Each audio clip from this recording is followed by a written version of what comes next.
Hands are shaking, fingers are grease-stained and covered in soot, and someone else's dried blood up to my elbows.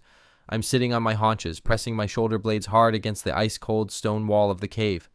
The campfire is dying out. 10 paces away from me, right past the flickering edge of the light, there is a distinct crunch, a step, another one. 2 yellow dots ignite, a wolf. Anyone else from my tribe would have raised a spear or thrown a torch by now. To us, a wolf means either a swift death or a stolen kill right from under our noses. We fight them for every piece of meat, for every cave, for the bare right to breathe on this frozen chunk of earth. But I am too tired of running. My species is slowly freezing to death on this endless glacier. We are losing this war against nature. There are few of us, we are slow, we have no claws, and we are absolutely blind in the dark. If I don't do something insane right now, the darkness will swallow us. Are you here to see how this friendship began? I know why you clicked on this video. You want a beautiful fairy tale. But I promise I will take you through every step of this nightmare without any filters. No melodrama, no academic nonsense, just a grimy, sticky, deadly process. I will show you how I conquered this primal fear step by step, how I risked my own skin, forced a killer to serve me, and created the world's first dog with my own hands. See it through my eyes. No cute little puppies. No compassion for wild nature. I need a weapon. I need a living thermal imager. Otherwise, we will not survive the next winter. I take a gnawed mammoth bone, heavy with pieces of frozen, tough meat sticking to it, and hurl it with all my might into the darkness. Right at his paws, it strikes the ground. The crunching stops. A second passes, 2, 5. It is so quiet you can hear the embers crackling in the fire. And suddenly, a guttural, low growl. It makes your teeth vibrate. Come on, you bastard, eat the bone, not me. Don't look at me, look down. He grabs it. With a dull growl, he backs up a step into the shadow. You can hear the bones snapping in his jaws, joints crunching. He pulverizes what I couldn't break with a stone.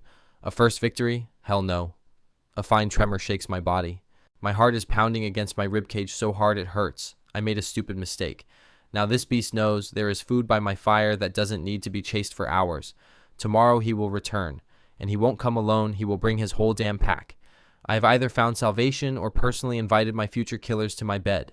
Do you think the next day he came to wag his tail? It sounds too simple.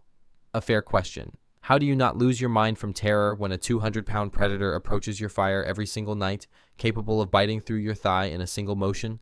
You go to sleep knowing that between your throat and his fangs there are only 3 meters of dying flame. Moons pass, it is a long, grueling game of nerves. The pack does come, they circle around, howling at the moon, driving my tribe insane. But I'm stubborn. I start feeding only one wolf, a young one with a torn ear. He is weaker than the alpha, he is often driven away from the shared kill, he is hungry, and he is calmer than the others. He understands the rules. Get closer to the fire without growling, and you get a piece of fat.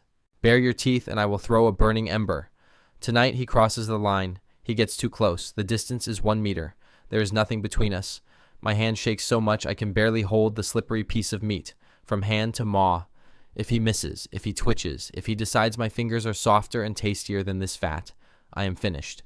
My tribe won't even have time to wake up. Snap. The sharp sound of a closing trap jaw.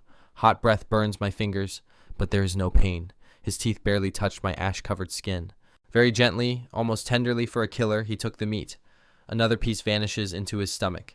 I am alive. My heart is pounding somewhere in my throat. It's hard to breathe, but I am standing on my feet. And here is what the facts of my experience tell me. His gaze is changing. This is the most eerie and mesmerizing moment. Wild wolves never look a human in the eyes. To them, a direct gaze is a challenge to a fight to the death, a declaration of war. But this one begins to catch my face. Every night he sits on his haunches at the edge of the light patch and studies me. He memorizes my facial expressions, every movement of my lips, the tilt of my head. His ears are no longer pinned back in fury. They are pointed at me. He is learning to read my gestures. I fling my hand toward the forest. He turns his head there. We are not friends yet. Don't flatter yourself. We are accomplices. We have struck a pragmatic alliance against the rest of the world. The real test happens later. The hunt. We had been tracking a massive wounded deer for 3 days. Snow up to the waist, frost burning the lungs with every breath. The deer gets away on the crust. Our flint spears are useless. We lose sight of it. Our feet sink. Our strength is depleted. The tribe is ready to turn back to the cave to die of hunger. And then a shadow flashes past me like gray lightning. My wolf. Behind him are 2 others from his pack, whom he brought along. They don't run at us. They run parallel. The wolf cuts off the deer, drives it onto the ice, pins it into a deep snowdrift, and holds it, clamping onto its hind leg. He holds it despite the hoof strikes that could smash his skull. He is waiting for me. I run up and strike with the spear right under the shoulder blade. It's all over. We took a ton of clean meat and fat in a few minutes, something that used to take days and cost human lives. At that moment, standing over the deer carcass and breathing heavily into the frosty air, I realize we are no longer underdogs. We are no longer victims. With this beast on our side, we are the kings of this god-forsaken glacier. We are now at the top of the food chain. Years pass, decades. My hair turns gray, the scars on my body take longer to heal. This wolf has pups. Then his pups have their own pups, and they are born right inside my cave. They open their eyes, and the first thing they see is not the wild, hostile forest, but the sparks of my campfire. They smell of my smoke. I begin to notice strange things. Their nature is breaking. Their muzzles become shorter. They no longer need to chase prey for weeks. Food is always nearby. Their paws become softer. Their ears start to drop amusingly, and there is no longer that primal, blood-curdling sorrow in their nightly howling that used to freeze the blood of my entire tribe. They have learned to whine when they want to eat and wag their tails when I return. I look at them, and sometimes I feel horrified. What have I done? I accomplished something great and terrible at the same time. I took nature's perfect, pure weapon, the master of the taiga and tundra, and broke its wild pride. I rewrote its biological code for my own needs. I turned a free predator into a guardian of my skin and a scavenger of my scraps. I took away its freedom in exchange for a warm cave and a guaranteed piece of meat.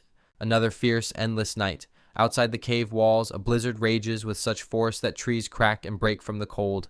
The air freezes on the fly. My tribe is asleep, huddled in a pile at the very back. The fire has almost gone out, leaving only dull, crimson embers. My first wolf, now completely old, ragged, with a gray muzzle and watery eyes, sighs heavily. There is no more fear, no more bones that need to be thrown from the darkness to protect my life, no more tests of endurance. He slowly rises from his spot, steps over the cooling embers, and comes right up to me. He just lies down beside me on the cold stones. He presses his massive, warm side, smelling of fur and wind, against my frozen legs, and he heavily rests his massive head on my knees. I slowly lower my palm onto his coarse, battle-scarred fur. Outside the thin walls of our cave is the same pitch darkness, ice, and death. The world around us hasn't become kinder or safer, but the two of us are no longer afraid in this darkness. We will survive.